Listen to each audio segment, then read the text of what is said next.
We are now at Miradouro da Vista do Rei, and it is so beautiful. We had a lot of parking around here, and you can see behind me the beautiful view. The parking was free as everywhere else on the island so far, which is very nice. Even though these places are very touristic, the parking is still free, so that is much appreciated. But the wind is crazy. Even though in front of the sun it is very hot, because of the wind it is still pretty cold outside, so you don't even know what to dress with.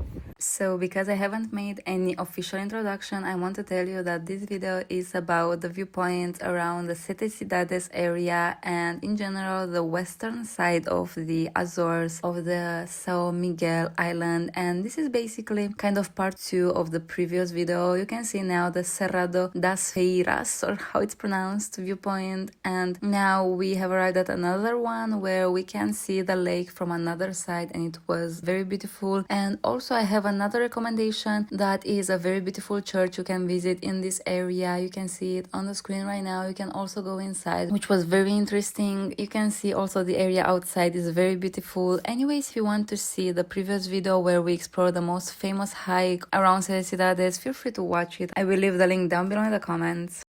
We are now at a Lombado Vasco viewpoint, which is, I think, less famous because we and another car, we are the only ones around here. It's a pretty big parking, like you can easily fit around, I think, 10-15 cars here, and it is very pretty with a lot of flowers around here and green space, so it's very pretty. Now let's see the viewpoint. If you've been following my videos from the Azores, you probably already noticed that most of the viewpoints look very similar to each other, but I still recommend you to enjoy and to visit as many as you can, because in my opinion it's really worth it to come here and think about what is different in this viewpoint. And also these flowers from the Azores were so beautiful. I love them. From that side where I went earlier, we could not see a lot. We saw the ocean and some beautiful landscape of the area around the ocean, and now we are going by foot. It's like 1 minute walking to the other viewpoint. Here there are 2, and maybe we will see a little bit of the lake again as in the other viewpoints.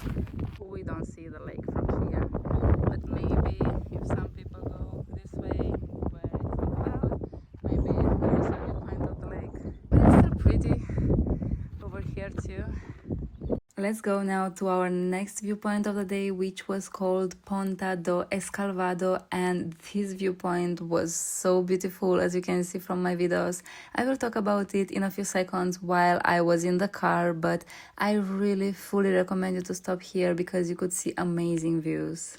So we just visited, I think, the last viewpoint of today of the western side of the island, and it's called Escalvado viewpoint, Miradouro do Escalvado, and it is very pretty. You can see the coast and some very big rocks in the ocean, a lot of waves forming, also a city that is pretty far away from here, and it is very beautiful to watch. Probably won't stay a lot here like in most viewpoints, but it's still worth visiting because it is very pretty.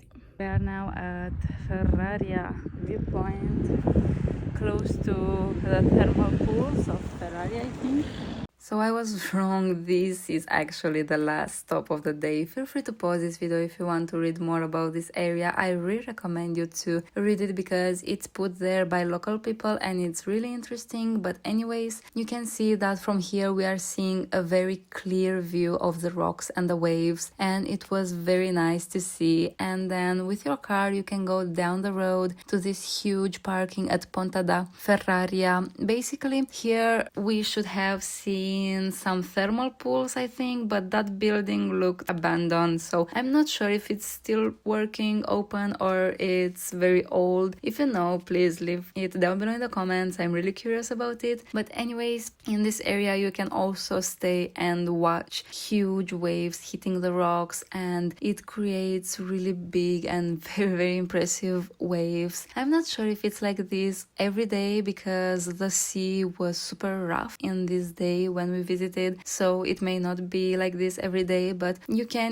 enjoy these insane waves from the video I took because it was super impressive to watch. But be really careful around here because you can see that the sea is just white, and in case you didn't already know, if you see that it's just white and waves, then it means it's super dangerous to go in the water or even risk being taken away by the sea. Like, the risk of drowning is super high even for experienced swimmers, so make sure you stay away and safety first. Anyways, you can after that go down these stairs that you can see right now. I was filming, and you will reach basically a natural pool where you can even go inside the water if you don't mind cold water. But be aware that, for example, in this day that we visited, it did not look 100% safe because of the waves, but it was still not as bad as in the other sides because it's naturally protected, let's say. We saw some people going in, they were in swimwears and they had their hair wet, so they went for a swim, and you need a lot of courage to go inside that super cold water. But anyways, thank you so much for watching. If you enjoyed this video, please don't forget to give it a like and also to subscribe. As you can see on the screen, this is from my next video, and I have so many videos to post from the Azores and so many more places. So thank you again for watching, and see you in the next videos.